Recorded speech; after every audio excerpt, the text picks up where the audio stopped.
ओम नमो भगवते वासुदेवाय नमः। नमस्कार दोस्तों, स्वागत है आप सभी का हमारे यूट्यूब चैनल पाठफुल हिंदू धर्म में। आज हम आप सभी को मार्गशीर्ष अमावस्या में श्री सत्यनारायण भगवान की कथा का रसपान कराएंगे। आइए जानते हैं सत्यनारायण भगवान की कथा व्रत के बारे में। सत्य को नारायण के रूप में पूजना ही सत्यनारायण भगवान की पूजा है। इसका दूसरा अर्थ यह है कि संसार में एकमात्र भगवान नारायण ही सत्य हैं, बाकी सब माया है। भगवान की पूजा कई रूपों में की जाती है। उनमें से भगवान का सत्यनारायण स्वरूप इस कथा में हम आप सभी को बताएंगे कि इसके मूल पाठ में पठान्तर से लगभग 170 श्लोक संस्कृत भाषा में उपलब्ध हैं, जो 5 अध्यायों में बटे हुए हैं। इस कथा के 2 प्रमुख विषय हैं, जिसमें एक है संकल्प को भूलना और दूसरा है प्रसाद का अपमान। व्रत कथा के अलग अलग अध्यायों में छोटी छोटी कहानियाँ के माध्यम से हम आप सभी को बताएंगे कि सत्य का पालन न करने पर किस प्रकार की समस्या आती हैं। इसलिए जीवन में सत्य व्रत का पालन पूरी निष्ठा और दृढ़ता के साथ करना चाहिए। ऐसे न करने पर भगवान न केवल नाराज होते हैं, अपितु दंड स्वरूप संपत्ति और बंधु बंधाओं के सुख से वंचित भी कर देते हैं। इस कथा का रसपान आप पूर्णमासी, अमावस्या, एकादशी तथा शुभ अवसर पर इस कथा का रसपान कर सकते हैं।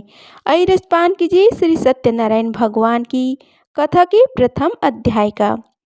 एक समय की बात है, नैषिरण्य तीर्थ में सनौक आदि 28,000 ऋषियों ने श्री सूत जी से पूछा कि हे प्रभु, इस कलयुग में वेद विद्या रहित मनुष्यों को प्रभु भक्ति किस प्रकार मिल सकती है तथा उनका उद्धार कैसा होगा।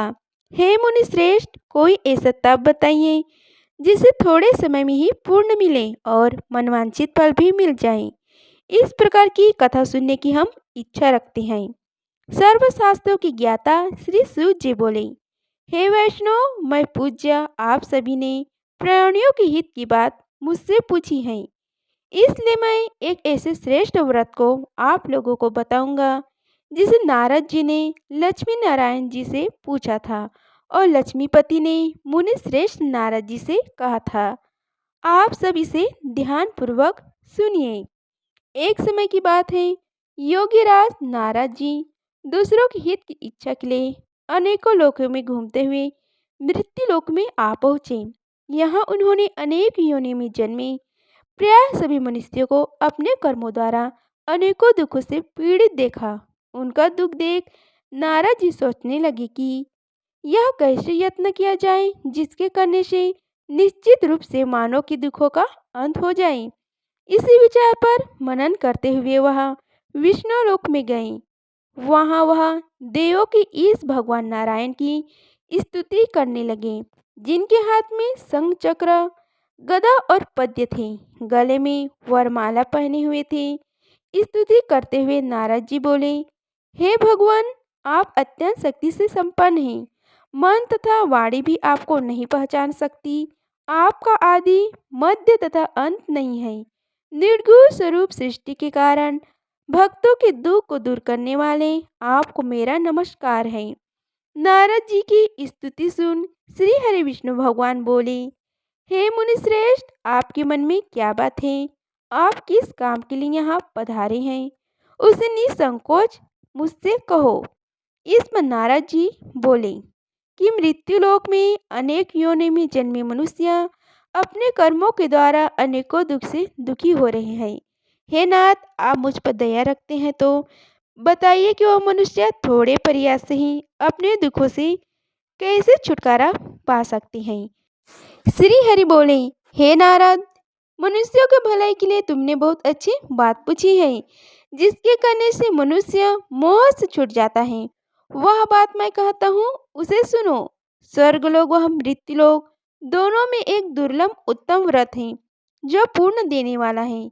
आज प्रेमवश होकर मैं उसे तुमसे कहता हूँ।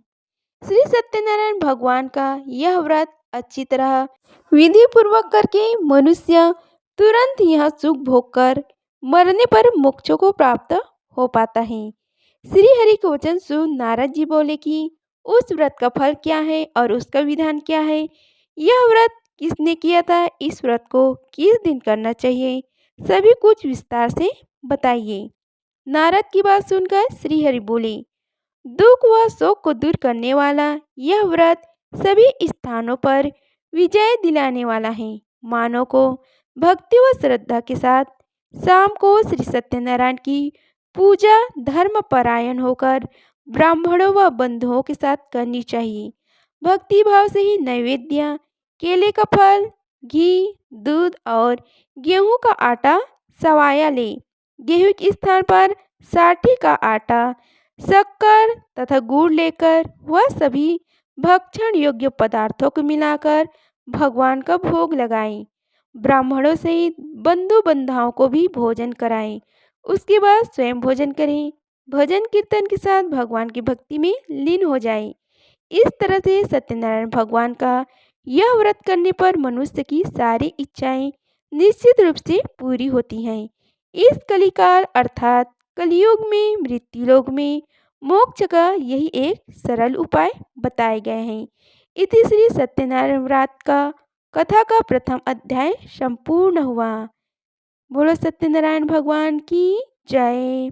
आइए अब अगले की कथा अध्याय 2 का रसपान कीजिए। सूत जी बोले, हे ऋषियों, जिसने पहले समय में इस व्रत को किया था उसका इतिहास कहता हूँ, उसे ध्यान से सुनो। सुंदर काशीपुरी नगरी में एक अत्यंत निर्धर्म ब्राह्मण रहता था। भूख प्यास से परेशान वह धरती पर घूमता रहता था। ब्राह्मणों से प्रेम करने वाला भगवान ने एक दिन ब्राह्मण के वेश धारण करके उसके पास जाकर पूछा, हे विप्र, नित्य दुखी होकर तुम पृथ्वी पर क्यों घूमते हो? दीन ब्राह्मण बोला, मैं निर्धन ब्राह्मण हूँ, भिक्षा के लिए धरती पर घूमता हूँ। हे भगवान, यदि आप इसका कोई उपाय जानते हो तो बताइए। वृद्ध ब्राह्मण कहता है कि सत्यनारायण भगवान को मनवांछित फल देने वाले हैं, इसलिए तुम उनका पूजन करो। इसे करने से मनुष्य सभी दुखों से मुक्त हो जाता है। वृद्ध ब्राह्मण बनकर आए श्री सत्यनारायण भगवान उस निधर ब्राह्मण को व्रत का सारा विधान बताकर अंतर ध्यान हो गए। ब्राह्मण मन ही मन सोचने लगा कि जिस व्रत को वृद्ध ब्राह्मण करने को कहा गया है, मैं उसे जरूर करूँगा। यह निश्चय करने के बाद उसे रात में नींद नहीं आई। वह सवेरे उठकर श्री सत्यनारायण भगवान के व्रत के निश्चय कर भिक्षा के लिए चला गया। उस दिन निर्धन ब्राह्मण को भिक्षा में बहुत धन मिला, जिससे उसने बंधु बंधुओं के साथ मिलकर श्री सत्यनारायण भगवान का व्रत संपन्न किया। भगवान सत्यनारायण का व्रत संपन्न करने के बाद वह निधन ब्राह्मण सभी दुखों से छूट गया और अनेक प्रकार की संपत्ति से युक्त हो गया। उसी समय से यह ब्राह्मण हर माह इस व्रत को करने लगा। इस तरह से श्री सत्यनारायण भगवान के व्रत को जो मनुष्य करेगा वह सभी प्रकार के पापों से छूटकर मोक्ष को प्राप्त होगा। जो मनुष्य इस व्रत को करेगा वह भी सभी दुखों से मुक्त हो जाएगा। सूत जी बोले कि इस तरह से नारद जी से नारायण जी का कहा हुआ श्री सत्यनारायण व्रत को मैंने तुमसे कहा। हे विप्रो, मैं अब और क्या कहूँ? ऋषि बोले, हे मुनिवर, संसार में उस विप्र से सुनकर और किस किसने इस व्रत को किया है, हम सब इस बात को सुनना चाहते हैं। इसके लिए हमारे मन में श्रद्धा का भाव है। श्री सूत जी बोले, हे मुनियों, जिसने इस व्रत को किया है वह सब सुनो। एक समय वही विप्र धन व ऐश्वर्य के अनुसार अपने बंधु बंधुओं के साथ इस व्रत को करने को तैयार हुआ। उसी समय एक लकड़ी बेचने वाला बूढ़ा आदमी आया और लकड़ी बाहर रखकर अंदर ब्राह्मण के घर में गया। प्यास से दुखी वह लकड़हारा उनको व्रत करते देख विप्र को नमस्कार कर पूछने लगा कि आप यह क्या कर रहे हैं तथा इसे करने से क्या फल मिलेगा, कृपया मुझे भी बताइए। ब्राह्मण ने कहा कि सब मनोकामनाओं को पूरा करने वाला यह सत्यनारायण भगवान का व्रत है। इनकी कृपा से ही मेरे घर में धन धान्य आदि की वृद्धि हुई है। विप्र से सत्यनारायण व्रत के बारे में जानकर लकड़हारा बहुत प्रसन्न हुआ। चरण अमृत लेकर वह प्रसाद खाने के बाद वह अपने घर गया। लकड़हारे ने अपने मन में संकल्प किया कि आज लकड़ी बेचने से जो धन मिलेगा उससे श्री सत्यनारायण भगवान का उत्तम व्रत करूंगा। मन में इस विचार को ले बूढ़ा आदमी सिर पर लकड़ियां रखकर उस नगर में बेचने गए। जहाँ धनी लोग ज्यादा रहते थे, उस नगर में उसे अपनी लकड़ियों का दाम पहले से 4 गुना अधिक मिलता है। बूढ़ा प्रसन्नता के साथ दाम लेकर केले, शक्कर, घी, दूध, दही और गेहूं का आटा ले और श्री सत्यनारायण भगवान के व्रत की अन्य सामग्री लेकर अपने घर गया। वहां उसने अपने बंधु बांधवों को बुलाकर विधि विधान से श्री सत्यनारायण भगवान का पूजन और व्रत किया। इस व्रत के प्रभाव से वह बूढ़ा लकड़हारा धन पुत्र आदि से युक्त होकर संसार के समस्त सुख भोग अंतकाल में वैकुंठ धाम को चला गया। इति श्री सत्यनारायण व्रत कथा का द्वितीय अध्याय संपूर्ण हुआ। बोलो सत्यनारायण भगवान की जय। आइए रसपान कीजिए कथा अध्याय 3 का। श्री सूत जी बोले कि हे श्रेष्ठ मुनियों, अब आगे की कथा कहता हूँ। पहले समय में उल्कामुख नाम का एक बुद्धिमान राजा था। वह सत्यवक्ता और जितेंद्रिय था। प्रतिदिन देव स्थानों पर जाता और निर्धनों को धन देकर उनके कष्ट को दूर करता था। उसकी पत्नी कमल के समान मुख वाली तथा सती साध्वी थी। भद्रशिला नदी के तट पर उन दोनों ने श्री सत्यनारायण भगवान का व्रत किया। उसी समय साधु नाम का एक वैश्य आया। उसके पास व्यापार करने के लिए बहुत सा धन भी था। राजा को व्रत करते देखकर वह विनय के साथ पूछने लगा, हे राजन, भक्ति भाव से पूर्ण होकर आप यह क्या कर रहे हैं? मैंने सुनने की इच्छा रखता हूँ, तो आप मुझसे बताइए। राजा बोले, हे साधु, आपने बंधु बांधवों के साथ पुत्र आदि की प्राप्ति के लिए एक महाशक्तिमान श्री सत्यनारायण भगवान का व्रत व पूजन कर रहा हूँ। राजा के वचन सुन साधु आदर से बोला, हे राजन, मुझे इस व्रत का सारा विधान कहिए। आपकी कथा अनुसार मैं भी इस व्रत को करूँगा। मेरी भी संतान नहीं है और इस व्रत को करने से निश्चित रूप से मुझे संतान की प्राप्ति होगी। राजा से व्रत का सारा विधान सुन व्यापार से निवृत्त हो वह अपने घर गया। साधु वैश्य ने अपनी पत्नी को संतान देने वाले इस व्रत का वर्णन कहकर सुनाया और कहा कि जब मेरी संतान होगी तब मैं इस व्रत को जरूर करूँगा। साधु ने इस तरह का वचन अपनी पत्नी लीलावती से कहे। एक दिन लीलावती पति के साथ आनंदित हो सांसारिक धर्म में प्रवृत्त होकर श्री सत्यनारायण भगवान की कृपा से गर्भवती हो गई। 10वें महीने में उसके गर्भ से एक सुंदर कन्या ने जन्म लिया। दिनों दिन वह ऐसे बढ़ने लगी जैसे कि शुक्ल पक्ष का चंद्रमा बढ़ता है। माता पिता ने अपनी कन्या का नाम कलावती रखा।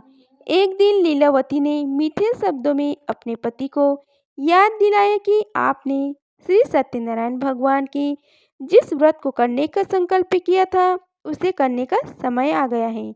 आप इस व्रत को करिए। साधु बोला कि हे प्रिय, इस व्रत को मैं उसके विवाह पर जरूर करूँगा। इस प्रकार अपनी पत्नी को आश्वासन देकर वह नगर को चला गया। कलावती पिता के घर में रह दिनों दिन बड़ी होने लगी। साधु ने एक बार नगर में अपनी कन्या को सखियों के साथ देखा तो तुरंत ही दूत को बुलाया और कहा कि मेरी कन्या की योग्य वर देख कर आओ। साधु की बात सुनकर दूत कंचन नगर में पहुंचा और वहां देखभाल कर लड़की के सुयोग्य वाणिक पुत्र को ले आया। सुयोग्य लड़कियों को देख साधु ने बंधु बांधवों को बुलाकर अपनी पुत्री का विवाह करा दिया। लेकिन दुर्भाग्य की बात यह है कि साधु ने अभी भी श्री सत्यनारायण भगवान का व्रत नहीं किया था। इस पर श्री भगवान क्रोधित हो गए और श्राप दिया कि साधु को अत्यंत दुख मिले। अपने कार्य में कुशल साधु बनिया जमय को लेकर समुद्र के पास स्थित होकर रत्नासुरपुर नगर में गया। वहां जाकर दबान ससुर दोनों मिलकर चंद्रकेतु राजा के नगर में व्यापार करने लगे। एक दिन भगवान सत्यनारायण की माया से एक चोर राजा का धन चुराकर भाग रहा था। उसने राजा के सिपाहियों को अपना पीछा करते देख चुराया हुआ धन वहां रख दिया, जहां साधु अपनी जमाई के साथ ठहरा हुआ था। राजा के सिपाहियों ने साधु वैश्य के पास राजा का धन पड़ा देखा तो वह ससुर जमाई दोनों को बांधकर प्रसन्नता से राजा के पास ले गई और कहा कि उन दोनों चोरों को हम पकड़ लाए हैं, आप आगे की कार्रवाई की आज्ञा दीजिए। राजा की आज्ञा से उन दोनों को कठिन कारावास में डाल दिया गया और उनका सारा धन भी उनसे छीन लिया गया। श्री सत्यनारायण भगवान के श्राप से साधु की पत्नी भी बहुत दुखी हुई। घर में जो धन रखा था उसे चोर चुरा ले गया। शारीरिक तथा मानसिक पीड़ा वह भूख प्यास से अति दुखी हो अन्न की चिंता में कलावती एक ब्राह्मण के घर गई। वहां उसने श्री सत्यनारायण भगवान का व्रत होते देखा, फिर कथा भी सुनी। वह प्रसाद ग्रहण कर रात को घर वापस आई। माता ने कलावती से पूछा कि हे पुत्री, अब तक तुम कहाँ थी? तेरे मन में क्या है? कलावती ने अपनी माता से कहा कि हे माता, मैंने एक ब्राह्मण के घर में श्री सत्यनारायण भगवान का व्रत देखा है। कन्या के वचन सुन लीलावती भगवान के पूजन की तैयारी करने लगी। लीलावती ने परिवार व बंधुओं सहित श्री सत्यनारायण भगवान का पूजन किया और उनसे वर मांगा कि मेरे पति तथा जमाई शीघ्र घर आ जाएं। साथ ही यह भी प्रार्थना की कि हम सबका अपराध क्षमा करें। श्री सत्यनारायण भगवान इस व्रत से संतुष्ट हो गए और राजा चंद्रकेतु को सपने में दर्शन देकर कहा कि हे राजन, तुम उन दोनों वैश्य को छोड़ दो और तुमने उनका जो धन लिया है उसे वापस कर दो। अगर तुमने ऐसा नहीं किया तो मैं तुम्हारा धन, राज्य व संतान सभी को नष्ट कर दूंगा। राजा को यह सब कहकर भगवान अंतर्ध्यान हो गए। प्रातःकाल सभा में राजा ने अपना सपना सुनाया, फिर बोले कि बाड़े पुत्र को कैद से मुक्त कर दो, सभा में लाओ। दोनों ने आते ही राजा को प्रणाम किया। राजा मीठी वाणी में बोला, हे महाअनुभव, भाग्यवश ऐसा कठिन दुख तुम्हें प्राप्त हुआ है, लेकिन अब तुम्हें कोई भी भय नहीं है। ऐसे कहा राजा ने उन दोनों को नए वस्त्र आभूषण भी पहनाए और जितना धन उनका लिया था उससे दुगना धन वापस कर दिया। दोनों वैसे अपने घर को चले गई। इति श्री सत्यनारायण व्रत कथा का तृतीय अध्याय संपूर्ण हुआ। बोलो सत्यनारायण भगवान की जय। आई रसपान कीजिए कथा अध्याय 4 का। श्री सूत जी बोले, वैश्य ने मंगल चार कर अपनी यात्रा आरंभ की और अपने नगर की ओर चल दिए। उनके थोड़ी दूर जाने पर एक दंडी वेशधारी श्री सत्यनारायण ने उनसे पूछा, हे साधु, तेरे नाव में क्या है? अभिवाणी वाड़िक हंसता हुआ बोला, हे दंडी, आप क्यों पूछते हो? क्या धन लेने की इच्छा है? मेरी नाव में तो बेल व पत्ते भरे हुए हैं। वैश्य के कठोर वचन सुन भगवान बोले, तुम्हारा वचन सत्य हो। दंडी ऐसे वचन का वहां से दूर चले गए। कुछ दूर जाकर समुद्र के किनारे बैठ गए। दंडी के जाने के बाद साधु वैश्य ने नित्य क्रिया के पश्चात नाव को ऊंची उठते देखकर अचंभा माना और नाव में बेलपत्ते आदि देख वह मूर्छित हो जमीन पर गिर पड़ा। मूर्छा खुलने पर वह अत्यंत शोक में डूब गया। तब उसका दामाद बोला कि आप शोक न मनाइए, यह दंडी का श्राप है, इसलिए हमें उनकी शरण में जाना चाहिए, तभी हमारी मनोकामना पूरी होगी। दामाद की बात सुनकर वह दंडी के पास पहुंचा और अत्यंत भक्ति भाव से नमस्कार करके बोला, मैंने आपसे जो असत्य वचन कहे थे उनके लिए मुझे क्षमा दे। ऐसे कहकर महान शोका आतुर हो रोने लगा। तब दंडी भगवान बोले, हे वाड़ी पुत्र, मेरी आज्ञा से बार बार तुम्हें दुख प्राप्त हुआ है, तू मेरी पूजा से विमुख हुआ है। साधु बोला, हे भगवान, आपकी माया से ब्रह्मा आदि देवता भी आपके रूप को नहीं जानते, तब मैं अज्ञानी कैसे जान सकता हूँ? आप प्रसन्न होइए, अब मैं सामर्थ्य के अनुसार आपकी पूजा करूँगा, मेरी रक्षा करो और पहले के समान नौका में धन भर दो। साधु वैश्य की भक्ति पूर्वक वचन सुनकर भगवान प्रसन्न हो गए और उसकी इच्छा अनुसार वरदान देकर अंतर्ध्यान हो गए। ससुर जमाई जब नाव पर आए तो नाव धन से भरा हुआ था। फिर वही अपने अन्य साथियों के साथ सत्यनारायण भगवान का पूजन कर अपने नगर को चल दिए। जब नगर के नजदीक पहुंचे तो दूत को घर पर खबर करने के लिए भेज दिया। दूत साधु की पत्नी को प्रणाम कर कहता है कि मालिक अपने दामाद सहित नगर के निकट आ गए हैं। दूत की बात सुन साधु की पत्नी लीलावती ने बड़ी हर्ष के साथ सत्यनारायण भगवान का पूजन कर अपनी पुत्री कलावती से कहा कि मैं अपने पति के दर्शन को जाती हूँ, तू कार्य पूर्ण कर शीघ्र आ जा। माता के ऐसे वचन सुन कलावती जल्दी में प्रसाद छोड़ अपने पति के पास चली गई। प्रसाद की अवज्ञा के कारण श्री सत्यनारायण भगवान रुष्ट हो गए और नाव सहित उसके पति को पानी में डुबो दिया। कलावती अपने पति को वहां न पाकर रोती हुई जमीन पर गिर गई। नौका को डूबा हुआ देख वह कन्या को रोता हुआ देख साधु दुखी होकर बोला कि हे प्रभु, मुझसे तथा मेरी परिवार से जो भूल हुई है उसे क्षमा करें। साधु के दीन वचन सुनकर श्री सत्यनारायण भगवान प्रसन्न हो गए और आकाशवाणी हुई, हे साधु, तेरी कन्या मेरे प्रसाद को छोड़कर आई है, इसलिए उसका पति अदृश्य हो गया है। यदि वह घर जाकर प्रसाद खाकर लौटी है तो इसे इसका पति अवश्य मिलेगा। ऐसा आकाशवाणी सुन कलावती घर पहुंचकर प्रसाद ग्रहण करती हैं और फिर आकर अपने पति के दर्शन करती हैं। उसके बाद साधु अपने बंधु बंधुओं से ही श्री सत्यनारायण भगवान का विधि विधान से पूजन करता है तथा इस लोक में सुख भोग वह अंत में स्वर्ग को प्राप्त होता है। इति श्री सत्यनारायण व्रत कथा का चतुर्थ अध्याय संपूर्ण हुआ। बोलो श्री सत्यनारायण भगवान की जय। ऐरसपान की जय कथा अध्याय 5 का। श्री सूत जी बोले, हे ऋषियों, मैं और भी एक कथा सुनाता हूँ, उसे भी ध्यानपूर्वक सुनो। प्रजापालन में लीन तुंगध्वज नाम का एक राजा था। उसने भी भगवान का प्रसाद त्याग कर बहुत ही दुख सहन किया।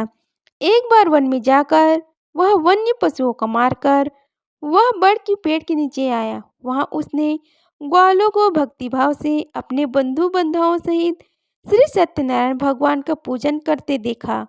अभिमानवश राजा ने उन्हें देखकर भी पूजा स्थान में नहीं गया और न ही उससे भगवान को नमस्कार किया।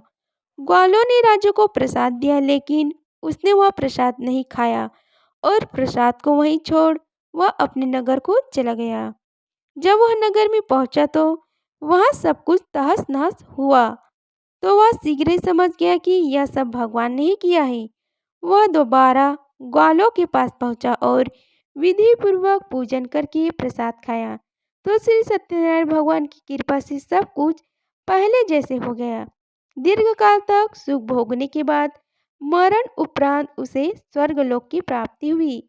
जो मनुष्य परम दुर्लभ इस व्रत को करेगा तो भगवान सत्यनारायण की अनुकंपा से उसे धन धान्य की प्राप्ति होगी। निर्धन धनी हो जाता है और भय मुक्त हो जीवन जीता है। संतानहीन मनुष्य को संतान सुख मिलता है और सारे मनोरथ पूर्ण होने पर मानव अंतकाल में वैकुंठ धाम को जाता है। सूत जी बोले, जिन्होंने पहले इस व्रत को किया है अब उनके दूसरे जन्म की कथा कहता हूँ। वृद्ध सतानंद ब्राह्मण ने सुदामा का जन्म लेकर मोक्ष की प्राप्ति की। लकड़हारे ने अगले जन्म में निषाद बनकर मोक्ष को प्राप्त हुआ। उल्कामुख नाम का राजा दशरथ होकर वैकुंठ को गए। साधु नाम के वैश्य ने मोर ध्वज बनकर अपने पुत्र को आरे से चीरकर मोक्ष पाया। महाराज तुंगध्वज ने स्वयंभू होकर भगवान में भक्ति युक्त हो कर्म कर मोक्ष पाया। इति श्री सत्यनारायण व्रत कथा का पंचम अध्याय संपूर्ण हुआ। बोलो श्री सत्यनारायण भगवान की जय। लक्ष्मीपति श्री नारायण की जय। अगर आप सभी को हमारी वीडियो अच्छी लगी होगी तो वीडियो को लाइक कीजिए, चैनल को सब्सक्राइब कीजिए और कमेंट बॉक्स में ओम नमो भगवते वासुदेवाय लिखिए। धन्यवाद। मिलते हैं अगले वीडियो में, तब तक के लिए जय श्री राधे कृष्णा।